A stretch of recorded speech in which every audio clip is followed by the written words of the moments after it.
আসসালামু আলাইকুম। আশা করি সকলে ভালো আছেন। আজ আলোচনা করব ক্যাডেট ভর্তি প্রস্তুতির গণিত কিছু সংক্ষিপ্ত প্রশ্ন নিয়ে।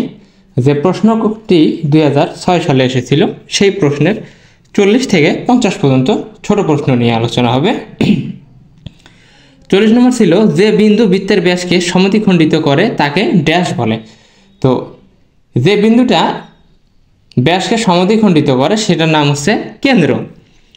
আর 41 নম্বর, সমবাহু ত্রিভুজের একটি কোণের পরিমাণ 60 ডিগ্রি। তাহলে যে ত্রিভুজকে সমবাহু ত্রিভুজ বলা হয় প্রতিটি কোণের পরিমাণে 60 ডিগ্রি, এখানে একটির মান বলছে।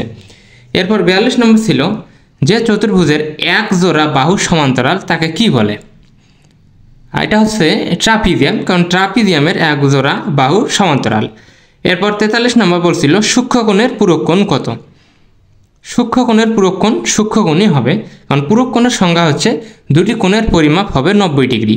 তো একটি কোণ যদি সূক্ষ্মকোণ মানে 90 ডিগ্রি থেকে ছোট হয়, ধরলাম 80 ডিগ্রি, তাহলে অপর কোণটি হবে 10 ডিগ্রি। তো সেই হিসাবে সূক্ষ্মকোণের পূরক কোণ সূক্ষ্মকোণই হবে। তলের মাত্রা কয়টা? তলের মাত্রা 2টা, দৈর্ঘ্য এবং প্রস্থ। এরপর ছিল, সমকোণী ত্রিভুজের সূক্ষ্মকোণ দ্বয়ের পরিমাণ কত? তাহলে সমকোণী ত্রিভুজ আমরা জানি যে ত্রিভুজের তিন কোণের সমষ্টি 180 ডিগ্রি, আর সমকোণ যেটা সেটাকে 90 ডিগ্রি ধরা হয়। তাহলে সমকোণ যদি 90 ডিগ্রি হয়, তাহলে অপর দুটি যে কোণ সে দুই কোণ হচ্ছে সূক্ষ্মকোণ, এদের যোগফল হবে 90 ডিগ্রি, কারণ 90 90 80। 47 নম্বর ছিল, একটি ত্রিভুজের দুইটি কোণের সমষ্টি তৃতীয় কোণের সমান হলে ত্রিভুজটি, এটা সমকোণ। কিভাবে? তাহলে এরকম আমি এখানে ত্রিভুজ আঁকলাম, সমকোণী ত্রিভুজ, এটা 90 ডিগ্রি, আর ধরলাম এটা 45, এটা 45, তাহলে 45 45 90, আর এ হচ্ছে 90।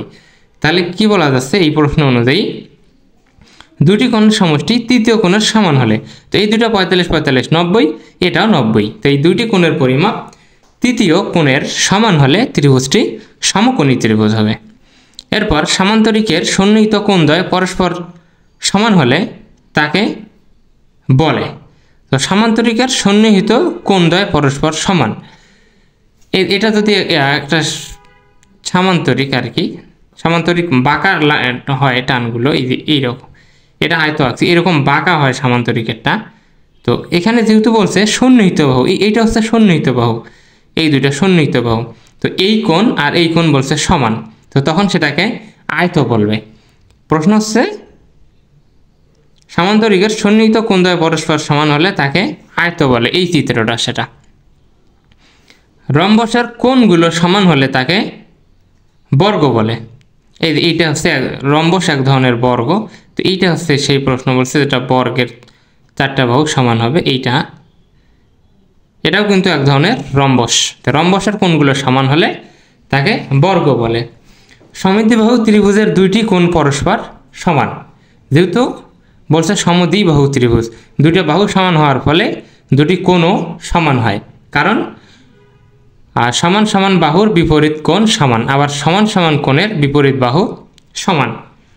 এরপরে চতুর্ভুজের বিপরীত কৌণিক বিন্দুদের সংযোজক সরলরেখাকে, এটা হবে কর্ণ। চতুর্ভুজের বিপরীত কৌণিক, এটা একটা চতুর্ভুজ বিপরীত, তাহলে এইটা একটা কোণ আর এই যে একটা কোণ, তাহলে এই যে চতুর্ভুজের বিপরীত কৌণিক বিন্দুদের সংযোজক সরলরেখাকে এটা যদি আমি যোগ করি, তাহলে এটা কিন্তু একটা কর্ণ হয়ে যাচ্ছে।